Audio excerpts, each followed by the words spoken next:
Brian. So we're talking about ways that we can decrease our taxes. We've talked about retirement plans and investing, and we've talked about real estate and being a small business owner. Now, this next one I think might be surprising. And at first sniff, you might say, oh, wait, what are you guys talking about? But this can be a substantial tax savings technique for you. It just may not be one that you thought of, or it may not be one that is practical until you think through it. But you actually have the ability to choose where you live. And depending on where you live and where you choose to domicile can have a huge impact on what your overall tax bill is. Well, I think this has gotten so much attention because, during the run-up in real estate, here in Tennessee, there were actually real estate companies cutting promo videos who would show people very luxury neighborhoods, high dollar, high value neighborhoods, telling California residents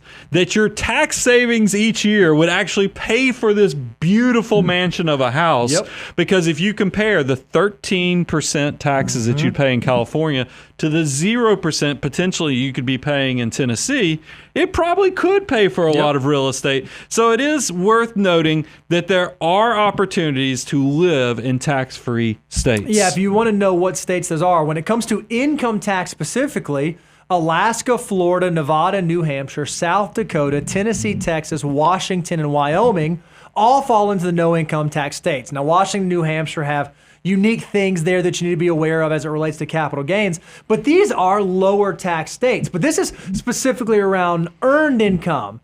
You do not necessarily need to live in one of these states to get a benefit. There are other states, like the state of Georgia, that have huge benefits for retirees. They provide a large exclusion on retiree income, and there are even some states that will exclude pensions from the amount of taxable income on your state tax return. So when you think about where you're going to work, where you're going to start a family, where you're going to grow a family, and even where you want to retire, you may want to think about what state you're going to choose to live in, because some states are more attractive from a tax saving standpoint than others. So yeah, you can see choosing your states can have an impact. By the way, for everybody who out there has got a little adventure in their heart, there's one that's out there and it's legitimate. And we're like, we cannot do a tax avoidance show without at least putting this in there. Puerto Rico. This is, I've heard so many rumors, and I've even gone down the rabbit hole of researching this. Not that I came really close to moving there, but it is interesting that if you actually have a business in Puerto Rico, there are some unique opportunities. It can be a business, it can be investments.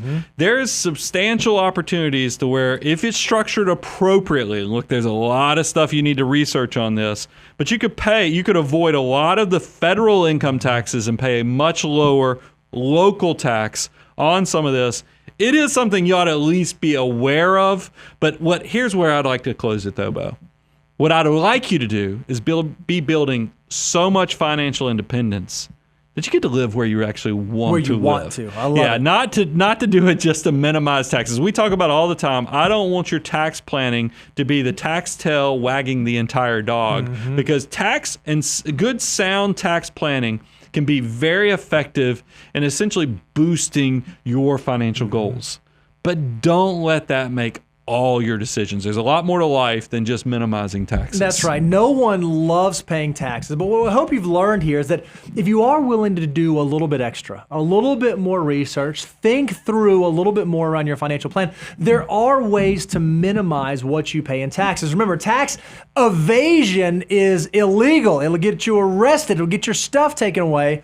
But tax avoidance is highly encouraged. And what we want to help you do is figure out what are the prudent and practical ways that I could avoid paying any more taxes than I absolutely have to. Maybe for some of you that involves moving states. Maybe for other of you it just involves increasing your 401k contribution. But we think that those folks who can practice tax avoidance are much more likely to keep more dollars in their back pocket so that they can save more, so those dollars can grow, so that they can have a great, big, beautiful tomorrow.